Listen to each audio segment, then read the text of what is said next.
Europe 1 Soir. 19h, 21h, Pierre de Villeneuve.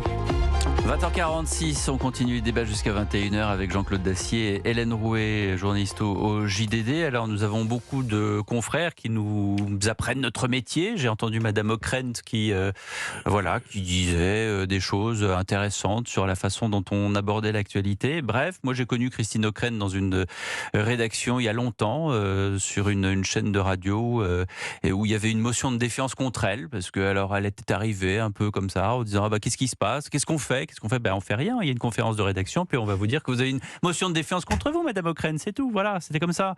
Et j'ai plaisir à vous dire aussi, je peux d'ailleurs plaisir ou pas plaisir, en tout cas, on va réécouter ces propos de Laurence Bloch, ancienne directrice de France Inter, et la réaction du journaliste Hugo Clément sur France 2, c'était samedi soir, sur cette phrase qui a marqué les esprits.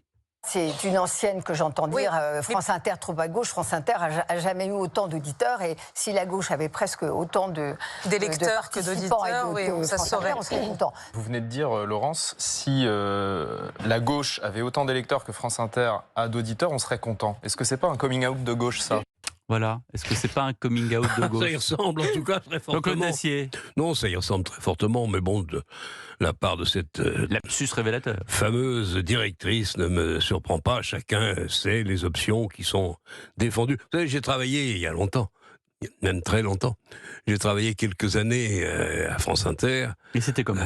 C'était difficile. Il fallait se mettre... Déjà à l'époque le doigt sur la couture du pantalon. On n'allait pas à l'antenne, je faisais les flashs. On n'allait pas à l'antenne. Vous faisiez les flashs, mais vous étiez en culotte courte. On parle de quelle année, là? Hélas, non, cher ami. Non, mais j'étais jeune et dynamique. Mais néanmoins, je faisais les flashs. Et il fallait passer, évidemment, par le bureau de la rédaction en chef, voire par celui de Madame Baudrier, à l'époque, qui était ma directrice de France Inter. Et croyez-moi, ça rigolait pas. Alors quand elle tombait là-dessus et que le texte lui plaisait pas, ça biffait avec des flèches. Mais est-ce que c'était politique dans tous les sens? Non, mais ça, il y a eu une rigueur journalistique dans tous les... Et vous pouvez... Et certains anciens d'Europe 1 peuvent dire que du temps de M. Gorini, je pense que c'était assez difficile. Gorini, j'ai bien connu aussi, c'était différent, me semble-t-il. Bon, bref, il y avait... Mais est-ce que politiquement, c'était déjà... Politiquement, les gaullistes étaient là, et Madame... je devrais pas le dire, enfin... Madame Baudrier... vous l'avez déjà dit, hein. Non, parce que j'ai un petit quelque chose encore. Madame Baudrier nous quittait à la conférence qu'elle présidait tous les matins, vers, je ne sais plus quelle heure, 9h15, 9h30, et elle partait prendre quelqu'un au téléphone. Qui était-ce, à votre avis? N'aurait-ce point été...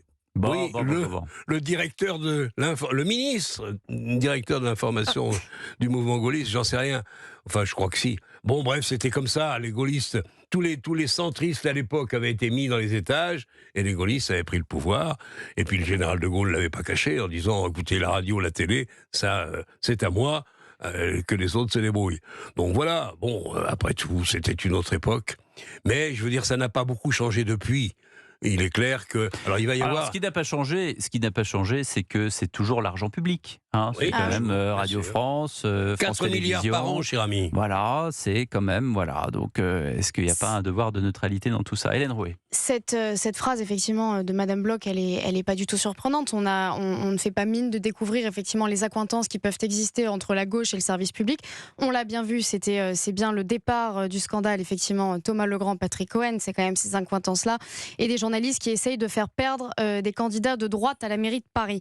Donc ce coming out, effectivement, de gauche, comme le dit très bien Hugo Clément, n'est absolument pas une surprise. Et vous l'avez dit, Pierre, le sujet le plus important dans cette histoire, c'est que c'est encore une fois, ce sont des gens qui sont payés, contrairement à vous, avec l'argent des Français, qui eux ne choisissent pas effectivement d'écouter France Inter, qui par ailleurs, excusez-moi, les chiffres de France Inter, là, en attendant, il y a un petit revirement, il faut quand même le noter, c'est l'argent des Français. Et le véritable scandale, il est là, c'est qu'il donne des leçons de morale. On entendait encore Thomas Legrand dans un article très bien raconté de Paul Sugy, qui veut interdire ces news, parce que la gauche, de toute façon, quand elle aime pas, elle interdit. C'est tout ça avec l'argent des Français. Ouais, c'est la vieille antienne de Ronald Reagan, qu'au bout d'un moment on subventionne, après on interdit, je ne sais plus dans quel sens c'est. Mais la gauche ne fait que ça, on l'a vu. Et alors la gauche, qu'elle soit socialiste, écologiste, insoumise, peu importe, elle ne sait faire que ça. Ronald Reagan, en parlant des démocrates, bien sûr, hein, pas des républicains. On on l'a vu avec le concert d'Enrico Macias en Bretagne, on l'a vu avec Benoît Payan, le maire socialiste de Marseille qui voulait interdire le film Sacré-Cœur, on l'a vu là avec Thomas Legrand et CNews, et on l'a même vu, je vais vous dire, avec les élus écologistes de la ville de Paris qui veulent maintenant interdire, mettre des panneaux autour du buste de Dalida, alors même que le frère de Dalida y est opposé. Donc bon, voilà, c'est la gauche, quand elle n'aime pas, elle interdit, c'est aussi simple que ça. Quand même, le service public va être sur le grill, à partir, je crois, de demain. Absolument, ça commence demain. Pour combien de 5 ou 6 semaines, enfin ça va être très long. En attendant, ils vont mener toutes les auditions qu'ils veulent mener. C'est une vraie commission d'enquête parlementaire. Je ne sais pas s'il en sortira quelque chose. Ce qui est sûr, c'est que depuis mon jeune temps, le service public n'a fait que grossir. Et ils ont quoi, 5-6 chaînes maintenant, on ne sait même plus combien ils en ont. Plus que ça. Et puis ils font chacun, c'est géré en dépit du bon sens. Les producteurs se débrouillent bien dans l'ensemble, faut pas se plaindre. Et puis les journalistes sont... Madame Léa Salamé doit avoir quelques difficultés à imposer ses choix et son point de vue. Et j'espère pour elle, parce que je l'aime bien, qu'elle va réussir à s'en sortir et faire de bonnes audiences. Mais néanmoins, il faut quand même que le service public se dise que l'argent des Français peut servir éventuellement à autre chose qu'à faire que de la propagande pour une gauche quelle qu'elle soit. Il y a ceux qui sont d'extrême gauche, ceux qui sont socialistes, il y a un peu de tout là-dedans. Il y a du monde, je ne sais pas combien ils sont, mais il y a du monde.